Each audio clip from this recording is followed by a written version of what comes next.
in London for an exciting interview. Probably one I've wanted on the book club since we started the book club. The source of today is where marketers like myself go to learn from other marketers. Almost the granddaddy of advertising and marketing. And today we're interviewing Rory Sutherland, who is the Vice Chairman of Ogilvy UK, which are probably the most respected and biggest advertising agency in the world. As you're about to learn, Rory's insight on psychology of marketing is phenomenal, about using somewhat crazy ideas to fix logical problems. So we're going to grill him on the subject of private practice hearing care and see if he can solve the many challenges that we all run into on a daily basis, individually and say as a collective, to change some of the stigmas that exist. Yeah, hopefully that answers your question. Let's do it. Should be interesting. Woo! About the book specifically. So tell me about if you give me a little bit of kind of background, it'll be fantastic. So I suppose in the simplest form, we started an agency in the hearing care industry, which is a bit of a niche in the US and Canada. So we now support kind of 55, 60 clinics and help them build better private clinics. Wow. But that industry is an interesting one, because hearing care has got its own challenges with the stigma associated to it, meaning that most people that need to do something don't do anything. That's going to be me in a few years' time, because I mean most people, even if you aren't hearing impaired, strictly speaking, when you get older, you get cocktail party deafness. You can't separate background noise from other noises very well. I think you lose your high-range hearing, don't you, as you age? That's it. Which I definitely notice. Yeah, and although we all commonly kind of have our eyes checked, our teeth checked, hearing's still a taboo that you only go and get your hearing checked if you've got a real problem. Well, it's also a bit of a boiled frog problem, because, of course, other people will notice it because you've turned the television up massively loud, but you may not notice it yourself for ages. That's so common. That's what happens. It's all them day-to-day increments that nobody notices. Yeah. Boiled frog. Boiled frog is the perfect way. Yeah. So that's kind of our game. But we've been a long-term follower of yours, and I actually first heard about you probably about, it must have been 7-8 years ago, and I came here. I got a meeting here. I used to run a direct mail company that did everything handwritten. It wasn't called. Hold on. Tell me what it's called. It was called Scribble Mail. That's a different one. There's another one which we work with as well, which actually is quite good because it tends to employ people who are housebound or disabled. Yeah. I'm just trying to remember what on earth I was. It's not called Scribed, is it? It's called Scribely or Scribe. There are a few. Yeah. But it's absolutely brilliant business. And by the way, those businesses will have a bit of a resurgence, because I think, the reason companies like Made have failed is, I hate to say this, but you need to produce a fucking catalogue and mail it out occasionally. Yeah. Okay? No, most people are not in market for furniture 98% of the time. And so, you're fundamentally, by being a pull business rather than a push business, not doing any conventional advertising, you're missing out. Yeah. It's so true. I think we're into the podcast, Mike. We may as well flow, and we'll just cut on it. So let me set this up, because what I found has been very interesting is applying a lot of lessons from external industries to our industry, because it's very much locked in its ways. It's still kind of set in the 90s. Their problem-solving skills are based on what has other clinics done, and let's borrow off them. And borrowing from elsewhere has been great. And I think you called it lateral category analysis. That's it. Yeah. So that's been super helpful. And every time I find myself listening to you, I'm like, well, there's another idea to apply. So setting up this interview for our book club, where we study a book every month and then releasing it as part of our podcast, felt like a great opportunity to kind of go, our industry's a mess. Please apply your brilliant brain to some of the common challenges that we face. And I can give you one to get us kind of started in this conversation. Go on. So one of the biggest misconceptions that happens in our industry is many people believe the solution to a hearing loss is simply a hearing aid. They think it's the product. In truth, it's the service, it's the care, it's everything that goes into ensuring that thing performs for you on an ongoing basis, because hearing loss is probably a thing that's going to happen for the rest of your life, and it's not a one-stop fix. So there is this big issue right now between product and service. And what's happened very recently is Biden administration have signed an over-the-counter act, which means now you can go in a pharmacy and get a widget for your ear that just makes things louder. And there's a lot of confusion because the product is still... I'm both pleased and upset about that. And the reason I'm pleased is that there will be a number of people who will never actually fix an appointment, but will... put it this way, okay? One of the mistakes that I think is made in healthcare in general is the presumption that everything starts with an appointment. Okay. Now, just for a little bit of lateral category analysis, very, very few, probably fewer than 0.01% of the world's retailers operate on an appointment basis. Okay? Because they accept the fact that an awful lot of trade is what you might call spur of the moment, spontaneous. And actually, one of the things they ought to be doing with flu jabs is saying, okay, let's just set up a sodding great caravan and say, want a flu jab, you can get one right now, and you will literally end up flu jabbing, an extra 100% of appropriate people. Because retailers aren't idiots. They don't say, well, phone us up and we can make an appointment for you to come round our shop. Very, very exclusive and weird kind of couture probably does that. High-end, super high-end luxury goods probably do that. Okay, if you want to buy a yacht, you're probably going to have to fix an appointment. But the great thing about being able to sell hearing aids over the counter is that a lot of people will actually discover that this makes a significant difference and become converts. The downside is that there is a general tendency in everything to minimize labor costs as, if you like, the justification for digitization of anything is that, and best of all, we don't need any human beings. And now, okay, just to give an extreme example from the 1950s, my father in the late 50s, he's 90-something now, bought a vacuum cleaner from a shop in Abergavenny. And when he got home to Crickhowell, which is a few miles away from Abergavenny, there was a strange man waiting outside the house who had been sent by the vacuum cleaner company to basically show him how to use his vacuum cleaner, okay? Now, that's partly from an age, or at least it's the hangover from an age when labour was cheap and consumer electronics were insanely expensive, okay? I mean, I don't think it was necessary, to be honest. My father knew perfectly well how to operate a vacuum cleaner. But, think how bizarre that is, okay? I mean, you'd be completely... You'd assume some massive scam if that happened to you now. But actually, we have undoubtedly, particularly for elderly or disabled customers, we've over-egged the dehumanisation of services. And what quite often happens, by the way... And this is the thing, this is why I said it's both good news and bad news. It's good news because, to be honest, people like me, we'll be pissed at an airport and we'll buy a hearing aid and we'll go, shit, this is really good. And suddenly we're now in market for this product, okay? That's a slightly frivolous, but you get my point. There are an awful lot of things we've bought, which we bought because of the circumstances we found ourselves in. I've bought a shirt, I might as well buy a new tie, and so, in some ways, I'm glad because essentially demanding an appointment for something sets the bar of self-identified problem very, very high. I think that's true of COVID vaccines. I think it's true of, I think it's also true of flu vaccines. You should have a mixture of pull and push, okay? And retail distribution just makes a huge difference to sales. End of, okay? The reason I get upset about it is that often these improvements start by being an alternative, a bit like New Coke. People didn't mind New Coke because they didn't know it was going to replace classic Coke when they trialled it. And they thought, well, more choice. If I don't like it, I can go back to the old thing. Oh, this is wonderful, okay? What then ends up happening, okay, unfortunately, is that the digital doesn't complement the analog, it ends up cannibalizing it and replacing it. So that, okay, it probably didn't make sense, okay, to have a chap at Sevenoaks Station car park taking my money every morning, and undoubtedly the app is a huge improvement. What will happen is the machines will disappear. Now, to be honest, personally, I don't give a damn. I'm pretty adept at parking apps.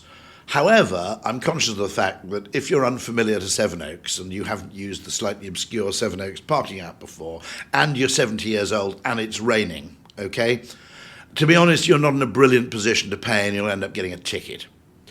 To give an example of this, self-check-in of luggage at airports, the automated, digital, low-friction, low-cost solution is a good alternative. It's an appalling imposition. And if you want proof of this, I once was at Dublin Airport and I saw a gentleman of about 70, I would guess, struggling with the interface for the labelling of your own luggage. And I wandered over to help and discovered that without naming him, he was a former winner of the Nobel Prize for Economics. Okay, now if Nobel Prize winners are having trouble with your interface, okay, it's fairly likely that lots of other people will. And the extent also to which interfaces are designed by bloody 22-year-olds with 20/20 vision on a sodding 4K monitor that's the size of an aircraft hangar, right, doesn't help. I mean, I can't read which is my shampoo and which is my conditioner anymore. I can't read the instructions on ready meals anymore, and I'm going to have to start keeping a magnifying glass in the kitchen or in the shower for these things.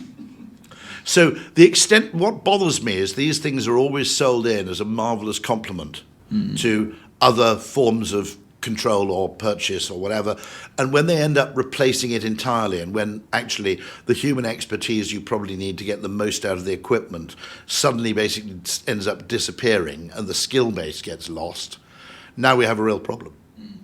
And that's my point. It's the new Coke problem. It's that people think, as a complementary alternative, I'm pretty happy with this. And then what they don't realise is, in the medium term, it's rather like it's quite hard to buy a non-smartphone. But there must be a lot of people, my father, in his 90s, let's give him a break, right? He doesn't want to be downloading apps. He just wants to be able to make a phone call if the car breaks down.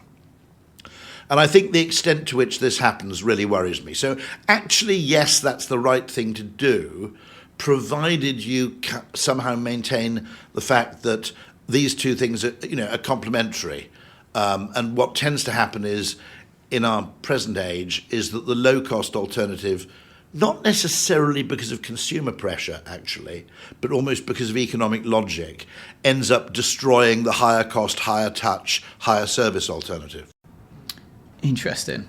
And I suppose going back to our previous conversation, this topic of normalising hearing loss, given that 80%, 90% of people who have a hearing loss won't do anything about it, this could be somewhat of a catalyst. I think there's an awful lot to be said for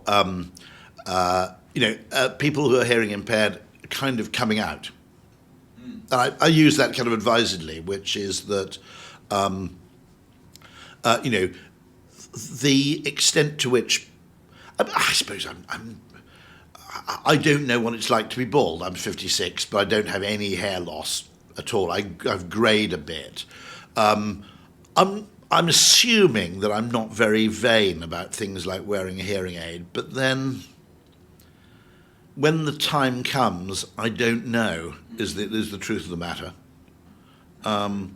There is an element to it which is if you could get one that helped me screen out, something equivalent to noise-cancelling headphones, in terms of party background noise, I'd be ecstatic. Because I go to parties now, and I just stand there, it's white noise. Yeah. And genuinely, my wife seems to cope. I think women, their hearing ages differently. Is that fair? Yeah, that's fair. It's definitely more of a man problem, who are typically more stubborn about taking any... Men are more stubborn about taking action, but I suspect also that the male loss of high frequency might be different. I think there might be I believe so. I'm not... Because cocktail party deafness seems to be a kind of a bit of a bloke thing, and it happens around, I think, basically when you hit 50, you're going to experience this to some degree. And I literally find myself at social events where, everybody might as well be speaking Gujarati. I genuinely haven't got a clue what's going on. Yeah, and I think if you look at a lot of hearing technology today, that's where they're leaning. Like better speech in sound is the real push on that. I suppose there's some new tech as well, which is probably just voice recognition and textualization for people who are extremely deaf. That must be kind of, because Google Glass would be a kind of killer for that, wouldn't it? I always thought they got rid of Google Glass too soon. Because it feels like it was just launching the wrong window almost. Well, first of all, they gave it, you had the glass holes problem. But secondly, you have to accept it's a network product in that applications for it will take time to emerge, but also it will take time to become socially normalized. And to be honest, I would have bought Google Glass by now had they, and they do, funnily enough, they do still manufacture it, and it's used for warehousing applications. Interesting. So people in warehouses, it's basically, go to A6, collect box 5, go here, go that. Now, for me, it would be, the principal thing would be just time and diary and scheduling and reminders. But then if you added enhancements on, like, for example, the ability to actually do voice recognition. So, the people I was speaking to came with subtitles. There are certain settings where I'd find that pretty damn useful, actually. For sure. One thing that I've heard you speak about before that we've helped apply to a few clinics that we work with, I find insightful, is around wait times. So a lot of successful private clinics right now, they can be 6 to 8 weeks before that first appointment, which causes a lot of friction. Even though a patient can wait 7 years before they actually go, okay, now I'm going to do something, they found out they've got to wait 6 weeks, and all of a sudden they'll bounce somewhere else and they'll buy at Costco or something like that rather than wait. Right. This is a really interesting thing, the psychology of waiting, which is you can, first of all, if you could find things for them to do, for example, a few trials or a few tests while they were waiting, then sunk cost would mean they'd tend to stick with the original path rather than deviating. I would argue that waiting, anything you can do to minimize waiting lists, like opening later, right, might be pretty good commercial practice. One of the things that does kind of make me a bit grumpy is small high street stores always complaining about the fact that they're being cannibalized by the big out-of-town retailers, and failing to counter the fact that it isn't really. The standard economic explanation is, they can buy cheaper than us, okay? The real reason is they just stay open later, okay? Independent tea shop closes at 4, Costa, it's going to be 6, maybe 5:30, maybe 7, okay? The difference that has, by the way, that massively increases the amount of traffic you get before 4 o'clock, staying open until 7. Because nobody likes being in a place where they're kind of eating on the clock, or when people are starting to kind of wipe down the cappuccino machine. One of the things that does baffle me about independent businesses is that they do need to kind of buck their ideas up about opening times. I mean, for God's sake, given the world of flexible work, just open at noon a couple of days, have a nice lie-in, right? Monday, do you need to be open at 9 o'clock at Monday? But in return, bearing in mind this is a male problem as well, okay? Open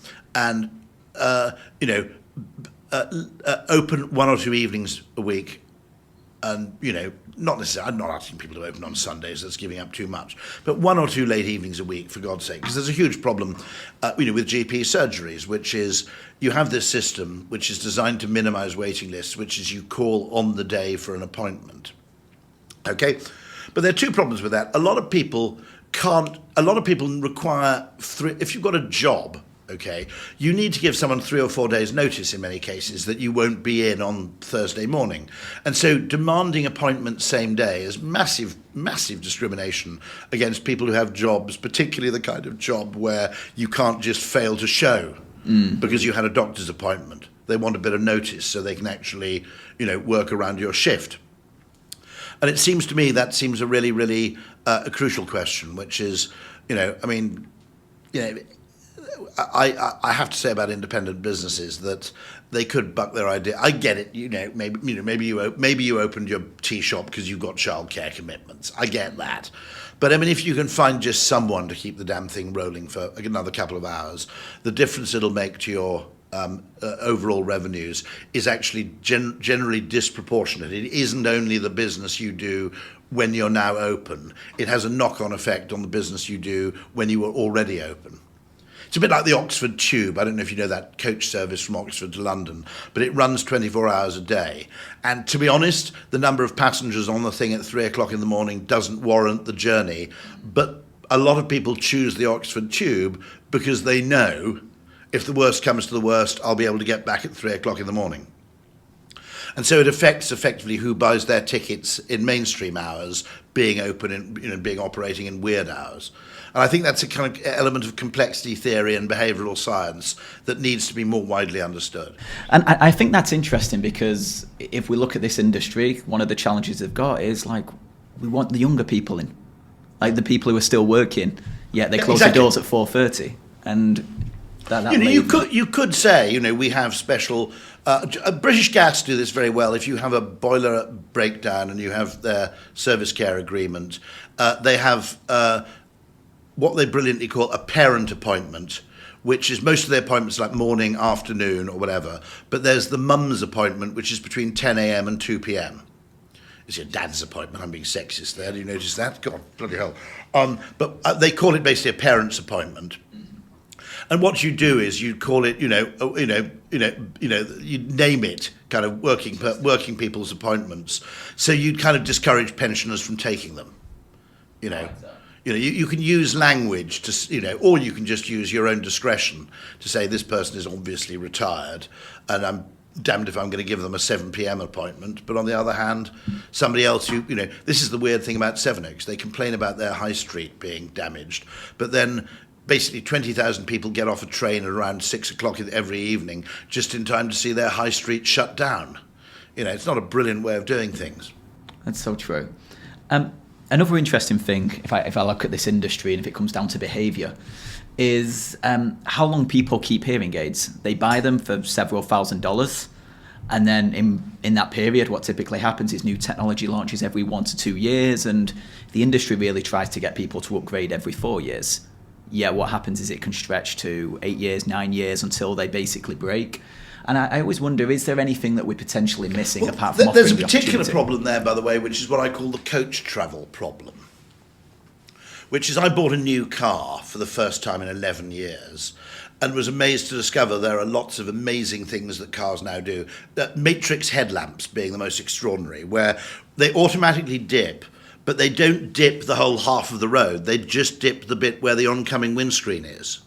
Now, that's actually a pretty important... that business where late at night and it's raining and you've got oncoming traffic and you basically drive to the left of the oncoming traffic and go, I'm just doing this on faith. I can't really see where I am. And indeed, if the oncoming car decided just to swerve over 8 feet to the right, they'd more or less force you to drive into a ditch, I think.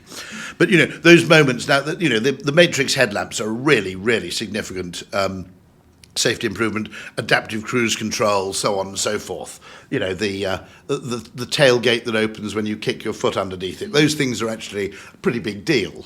And the reason I call it the coach travel paradox is that most people my age, we last took a coach journey on National Express in kind of like 1991 or whatever, okay, when... There were no toilets, there was no in-flight entertainment, no on-journey entertainment, and where actually the suspension and the whole kind of noise of the coach was pretty bad. And if you travel by coach now on a modern coach, it's chalk and cheese. I mean, you've got pretty good on-board facilities, toilets, etc., etc. I had a journey where the coach went from Bristol to King's Lynn in Norfolk. And I wanted to pee around about halfway through the journey.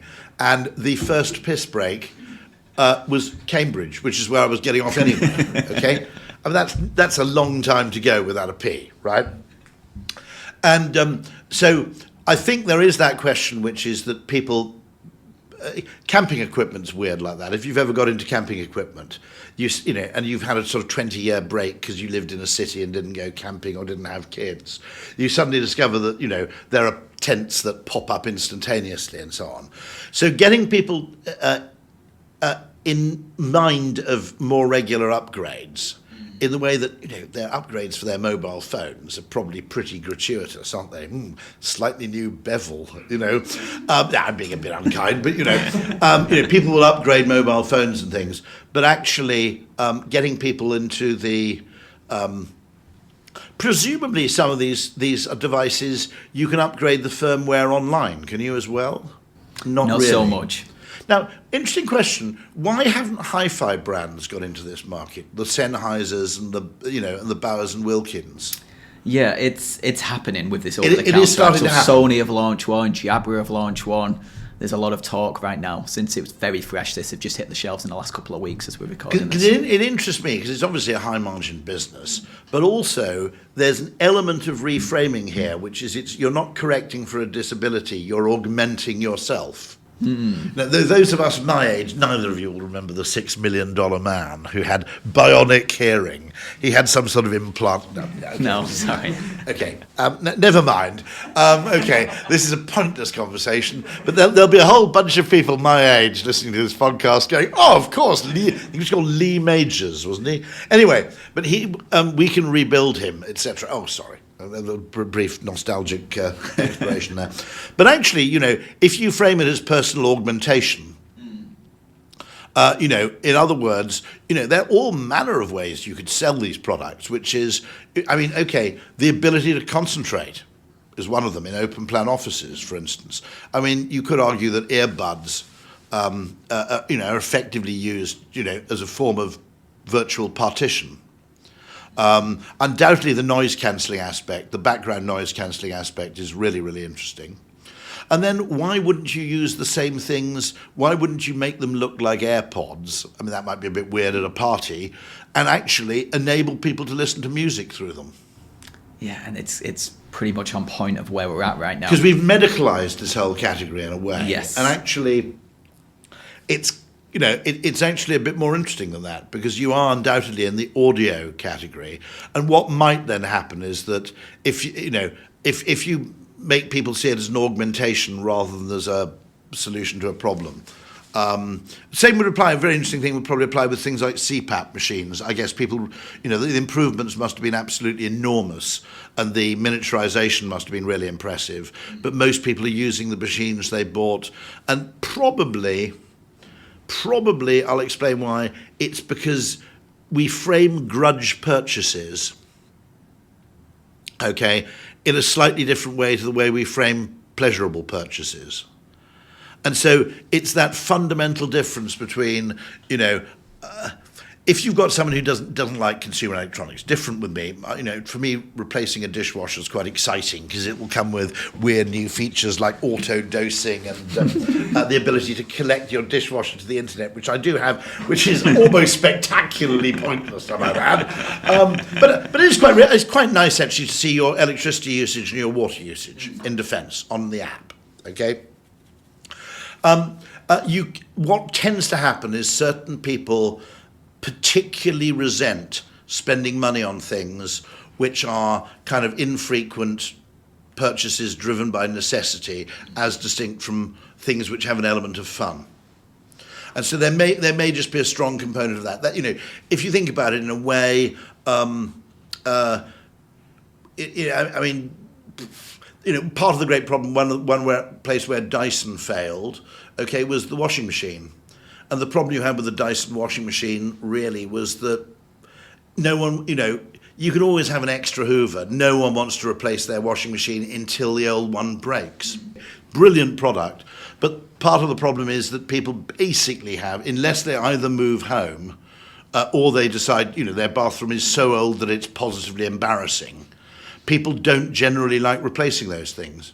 There's this very strong heuristic of if it ain't broke, don't fix it. And of course, people are increasingly having that with cars, where they run cars into the ground, kind of thing. You might buy a new or nearly new car and then keep it for 10 years because they're not really aware of the improvements that are being made in car technology. And, by the way, it's not a totally irrational, we ought to remember this, it's not a totally irrational thing to do, because if you buy a car 1 year old and keep it for 10 years, the last 5 years you have very low depreciation, really. So there isn't a second-hand market for these things, or is there? No, not really. Should there be? Potentially. One thing that we identified quite early on was one of the reasons that people didn't like upgrading was because, what do I do with these things? And the general advice of the industry is, just keep them in a drawer as a backup. But it's a bit like telling somebody the alternative is the trade-in. Yeah. The trade-in, yeah. The alternative is the trade-in, which is a different thing psychologically to a discount. In some respects, it's indistinguishable. But actually, the trade-in removes the sense of... Samsung do it fairly heavily when, for example, you can trade in a Galaxy S21 Ultra for a flip phone for a pretty generous amount. And what they realise, essentially, is that it de-guilts the purchase. That's the truth of the matter, I think. Yep. And I mean, this is a really interesting thing with car marketing, which is, okay, I mean, I always say to car manufacturers, bundle options together, like glass sunroof, adaptive cruise control, matrix headlights, da-da-da-da-da, so nobody knows what each of them individually costs. And the reason for that is, would I pay £1,000 for adaptive cruise control? Probably yes. Could I justify it to my wife? Probably not. Okay? And so and also it's that kind of guilt factor. Now, on the other hand, if you pay £2,000 for a bundle of benefits, then you don't make the same kind of cost value comparisons that you do if you buy the things individually. And I think the trade-in thing is a clever thing. Also offers like buy one get the second pair free might be interesting. Do you also are there packages for couples? It's uncommon. It's uncommon. Well, is one party in the couple always in denial about their... Well, what's interesting is because, let's say, the husband has a hearing loss and that's what they come for, it overshadows that the wife has probably got one as well, because you naturally look at the person who's got the bigger issue. So I'm sure it's way more common than most people realise, but that could be quite interesting. One thing that's helped on the trading, by the way, is trading with a purpose behind it. So what we've done with a lot of our members, if they align towards like a mission trip or something that way round, which means that somebody trading in their old hearing aids knows that they're going on to do something good for somebody that otherwise would not be able to achieve better. That's a very nice idea indeed. I mean, obviously, there are laptop organisations. The Computers for Africa was a similar one, wasn't it? Which again sort of de-guilts the waste a bit.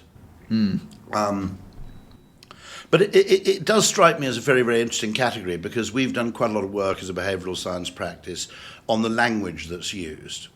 Okay, and for example, for adult incontinence, the word incontinence is very, very kind of, it's very much a line in the sand. Okay. Now, actually, it's perfectly common, particularly among females, which is, and so if you reframe it as, for example, manageable bladder weakness, okay, it's a completely different thing to being incontinent. And what quite often happens, I think, is that, and I would make this a sort of wider observation, which is that if you travel by train and you're registered disabled, there is a whole load of protocols that kick in. You can call in advance, or in some cases not even call in advance. You will get a wheelchair ramp to meet you off the train, etc., etc., etc. Okay. What then falls between the cracks in that definition of disabled is people who don't want to think of themselves as disabled, or who are not technically disabled but are, what the Australians would call a bit crook. Okay. So my father is 94 now. He could, I am sure, get all the disabled badges that he wanted and park where the hell he wanted. I've tried to persuade him to investigate, and he's just not interested, partly actually because that generation will tend to say, no, that's not me, that's people who are really disabled. And so, there may be an element of kind of, I don't want to be seen to be overly ambitious in grabbing what my entitlement is. I want to leave it to people who are really in need. So there may be an element of that which is altruistic. But I do notice, if you look at modern train travel, okay, there are a whole load of aspects of modern train travel, which is if you fall slightly between the two stools of actually formally registered as disabled and completely young and fit, the problems of modern train travel, you may be of an age where you don't want to drive anymore. For example, at London Bridge Station, there are disabled lavatories on each platform if you have a key. If you do not have a key, it involves going down something like 250 feet of escalator, going through the ticket barriers, which means you have to actually ask someone if it's okay to go through the ticket barrier, walking about 100 yards, peeing, and then retracing your steps all the way back to the platform. Now, this is a ridiculous kind of bifurcation of things. And I think it's an interesting question, which is that what we often do is we draw a kind of very, very clear bar, as to what's defined. And actually, there's nearly always, I mean, this is interesting in things like app design, it's interesting. Designing for disabled people actually benefits an audience, a far wider audience than the people you have in mind when you design. So BT famously brought out a big button telephone, okay, with enormous kind of inch-sized press buttons. And to their absolute bemusement, it was intended for people who were significantly sight impaired, okay? To their complete bemusement, it became for a time their best-selling phone. And of course, what they realized is it was a bedside phone in particular, because anybody who wears spectacles or contact lenses is effectively blind if they need to use the phone when they're in bed. Okay, so similarly, disabled ramps are also valuable for people with wheeled luggage. And in a sense, someone with very heavy luggage is to some extent disabled. If you look at door handles, for example, door handles tend to be mandated now instead of doorknobs on most public buildings, because if you've lost the use of your hands through arthritis or you simply don't have any hands, you can easily use an elbow to open a door handle, but a doorknob basically means you're trapped. Now, it's worth noting that anyone carrying 2 mugs of tea has de facto lost the use of their hands. And so having handles rather than knobs generally brings wider benefits. If I think there was an app we redesigned for fat finger use, as it's called, which is often a style of app design for people who don't have the precision or perfect eyesight of someone who can press a sort of 1 centimetre button with total precision. Now, I think it turned out, I can't remember, was it a parking app? It was something like that. But the point is, when do people use parking apps? Actually, when they're walking away from their car. They don't stand by their car, they walk away. So anybody walking doesn't have the same precision of button pressing that someone standing still does. And so in general, designing things for people who are disabled has massive spillover benefits to a much wider audience than the one you had in mind when you started. Interesting. Yeah, some key lessons there. I mean, there are interesting questions, by the way, which I've been meaning to write a piece about this for ages. So I come into advertising in 1988. And for the next 4 years, really, if there were now bear in mind the internet hadn't come along at that point. Okay, well it had, but I mean there was no web. Okay, for the next 4 years, most of the conversation, and not unreasonably, was about the greying consumer, because first of all, one thing you can predict is the number of old people who are going to be around in 10 years' time, because young people generally age. Okay, it is, we're not making sort of fanciful predictions about the future here. We know with a reasonable degree of certainty what the demographic mix is going to be and where the wealth's going to be in society. And so there were huge numbers of conferences back in the sort of mid to late 80s about, the silver consumer, the greying consumer, how do we cater for people who are older. Perfectly, by the way, for marketers, I think perfectly valid and justifiable area of inquiry. If you look at boomers now, there's going to be a sort of multi-trillion transfer of wealth to kind of boomers as their parents' generation die and they inherit houses. Because the slightly cruel thing about inheritance is that houses don't get inherited by 25-year-olds, they get inherited by 65-year-olds who already own a bloody house, right? Now, given what we can reasonably predict is going to happen, the lack of attention we pay to marketing to older audiences is really shameful. Because, we know it's happening.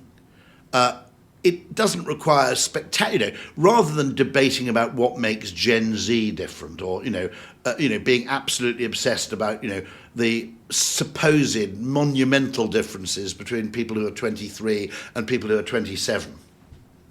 Where, to be honest, we're in the realm of speculation. And indeed, by the way, they'll probably become much more similar to older people as they become older themselves. Okay, there's a strong degree of cohort. There are changes. They drink much less. There are certain stark changes in different cohorts. They drink much less than effectively their parents' generation would have done at the same age, just as an example. But a lot of this is highly speculative. We know there's going to be an aging population. We know pretty much how to cater for them, and yet we do nothing. The amount of discussion about the people who have the money, and also, incidentally, people who, all right, are probably slightly harder to persuade, but are much more loyal customers once persuaded. Because older people generally, in terms of their consumption patterns, they're more habituated. It makes sense, okay? They've got, first of all, they have less to gain from experimentation because they have less future. So if you're 70, discovering a wild new holiday destination is less valuable than discovering that when you're 25, because you've only got, a finite number of years to profit from the discovery. But also, correspondingly, you have more experience to draw on. You know what you like, okay? And there's certain behaviours that young people have to engage in experimentally. It's a bit like the algorithmic process of what's called simulated annealing. You start off with a kind of high temperature where you try lots of things, and then you'll notice that everybody aged sort of 17 goes to the Reading Festival once. Have you noticed that? If you try and find someone who's been to the Reading Festival twice, it's actually a bit of a niche audience. I did the Leeds Festival once. You did the Leeds Festival once, okay. And never again. And then what happens is as you get older, you kind of know what you like. I'm not sure whether I'd like a cruise or not. That's an experiment I'll have to make when I get to sort of, I suppose I'm 56 now. I can start experimenting with that kind of thing. I don't know. But most things, as far as my taste goes, I go, I'll enjoy eating there. I wouldn't enjoy eating that, And as a result, of course, when you win a customer in that age group, okay, you have less future lifetime value if you're being really cynical, but you do generally get a very high degree of loyalty. And also, they're appreciative of, these are people who will require a degree of personal service. It seems fundamentally wrong to me that we don't discriminate. In many ways, I think, if you look at government, I would say we're too generous to the old financially, if I'm being really brutal about it. Not all of them, but quite a lot, the triple lock, quite a lot of these people have quite a lot of money. They got the kind of pension which I could never get, final salary pension, okay? They've enjoyed the whole kind of ride of the property price explosion. I don't think we need to be unstintingly generous to all people of age financially, but environmentally, I think we treat them very badly. The number of experiences which are basically designed for 25-year-olds, whether it's the type size, whether it's the extent to which, there's no bloody escalator at this end of Blackfriars Station, and the extent to which, my father probably couldn't take a journey. He couldn't really drive 100 miles, and it would be extremely difficult for him unaccompanied, I think, to take a train journey of 100 miles. Now, that shouldn't be that hard. You just need benches, you need toilets, provision of seating is an absolute disaster in the public space, provision of public lavatories. I know that sounds stereotypical, but no, it isn't.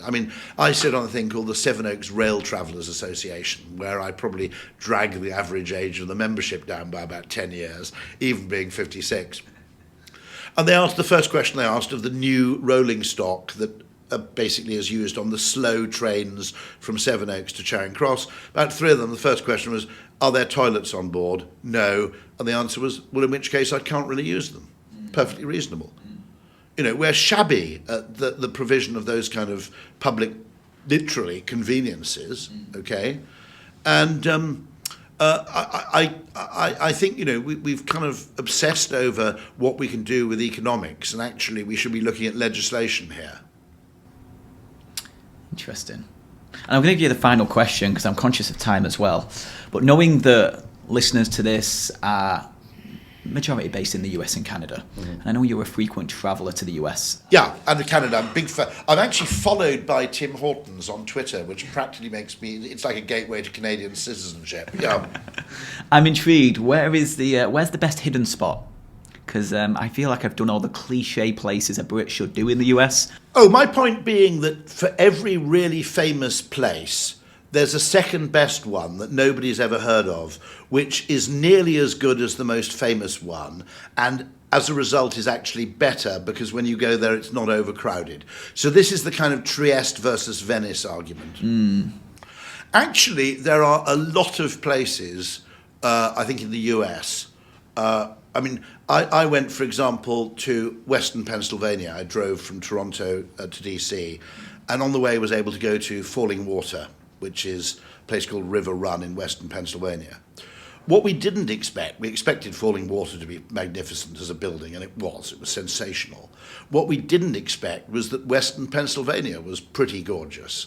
We were joking about, effectively, Tuscany, the poor man's Western Pennsylvania. But it's incredibly wooded, it's spectacularly lovely.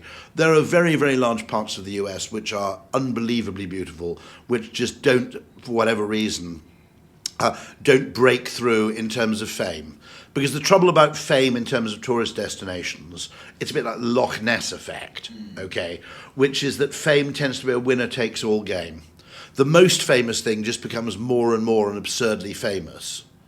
And as a result, the third best is actually undeservedly little known in many cases. I mean, an example might be, you've got to go to the Grand Canyon, okay, because it's amazing. But there's a place nearby called the Canyon de Chelly, which is probably prettier in many respects. And actually, there are always these kind of places you discover by accident. I think for Brits, okay, now this is not relevant to your audience, I think, the first city you should go to in the States is actually Chicago, not New York. Because in a way, I suppose, you're European, New York, San Francisco, Boston, are kind of European cities, whereas Chicago is like the capital of the US. And actually the contrast is more interesting and more amazing between, in a way, London and Chicago, which is also architecturally vastly superior to New York. I'm going to get some real grief here. But Chicago, in terms of the modern architecture, is inordinately better than New York. And in many ways, it's also an extraordinary insight into a city which is both very big, a world-class city, which is very, very livable in many respects. Obviously, don't go in February. But, and I discovered places. This is why I kind of hate air travel in a way, because you lose the serendipitous discovery of places en route. We discovered, actually it is quite famous, but we discovered Santa Fe, not knowing anything about it because we were driving between two places, and were completely captivated by New Mexico, which we more or less happened on by accident. White Sands we happened on by accident, more or less. And when driving, by the way, from Buffalo to Toronto, we stayed a night in a place called Niagara-on-the-Lake, and discovered it's right in the middle of... Now, this is us being clueless Brits. There are a lot of Canadians going, geez, do these people know nothing, okay? But I didn't know the scale of the vineyard area in southern Ontario, and Niagara-on-the-Lake is an absolutely idyllic place. I mean, what you don't realise as a Brit, by the way, is the Great Lakes are basically seas. And actually, you could have a seaside holiday on the Great Lakes. And actually, there are cruise ships that operate on the Great Lakes where you can kind of go from... Typical one might be, I don't know, you might go from Toronto to Chicago or Green Bay or somewhere, or whatever, Madison, Wisconsin. But it's one of those cases where in some ways, the second... In a way, okay, we're forced to go to Bondi Beach in Sydney because it's the most famous beach in Sydney. It's not all that great, okay? You have to go there to tick it off the bucket list. What I am saying is once you've ticked it off the bucket list, go somewhere else. Yeah. Go and find out what the number 2, what the number 3, what the number 4 is. Go and explore, because something, in many ways, I think, a large part of life skill now, it used to be that life was all about getting more money than the next guy. Right? In simple game theory, if you had more money than someone else, you had a better time. Okay? Now, I'm not denying that is still true to a degree, and that, money works that way. Actually, having flexibility of time and place has an enormous value in and of its own self. If one of the things I noticed, the real expense of having children isn't just the expense of the children, it's being forced to go on holiday in bloody August.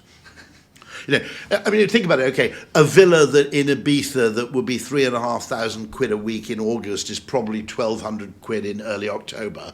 And actually, being honest, it's too fucking hot in August, right? You'd be better off going there in October for the purposes of having a good time. Yeah. And so if you can game the system, so the question you asked, and this is true of buying a house, for example, I'm not looking for the perfect house, I'm looking for the house that is most undervalued by people unlike me. Okay, so I always say there are certain facets of a house I don't care about. I wouldn't really be that bothered about being overflown. I'm not bothered by noise. I certainly wouldn't mind being next to a pub. In fact, if it's a good pub, being next to a pub's a positive benefit, right? Okay, now a large number of people would write off a home if it's next to a pub. Now, I don't go to sleep before midnight. The likelihood that I'd be kept awake by the pub is probably confined to like 1 day a year. So therefore, it makes sense for me disproportionately to look for things that I don't care about that other people hate. And I bought very successfully in London, but I bought a flat in a 1960s block, which at the time was generally a sort of disparaged and sort of unfashionable school of architecture, but which I didn't mind at all. And so if you can cultivate slightly different tastes from everybody else, it's equivalent to a kind of 25% pay rise. This is my great, I'll give a few Americans a bit of holiday tips. East Kent, okay, it's not as good as Cornwall, in terms of coastline. But on the other hand, for me, it's an hour's drive away or an hour and a half's drive away, not 5 hours drive away. And again, it's, the place that's famous for being best in a globalized world is going to have one characteristic, which is A, in many cases, what makes it famous may be slightly arbitrary, and B, it'll be hideously overcrowded. So the two things you've got to do is either go to the most famous place at a weird time of year, or at a conventional time of year, go somewhere which actually, the number 4 is nearly as good as the number 1, but it's 10% as well known. Interesting. Interestingly, Roger L. Martin suggests that one form of ethical consumerism simply consists, if you're indifferent between the top-selling electric car, which is probably a Tesla Model 3, okay, but you're not that bothered between the Tesla Model 3 and, let's say, the Volvo or the Polestar, okay, or the Kia, okay, Roger actually argues that because the market leader tends to enjoy disproportionate market share, you're actually practicing ethical consumerism if, when you are indifferent between the two, you make a conscious decision to buy the less famous of the two. Because you're actually maintaining kind of biodiversity and competition in a market. You're helping actually promote kind of fairer competition. Interesting. I've got some travelling to do. I've got to do. You've got to go. Well, thank you so much. Useful. It's so helpful. Every time I listen to you, I walk away with several things. But one discussion I'd be really intrigued in is how you get people who aren't deaf to actually consider these devices as an enhancement, not as a compensatory mechanism. That would be a really, really interesting framing exercise. For sure. Well, thank you. Absolute thank you pleasure. So much. Thank you very much indeed. Right, you better get off to taxis. I better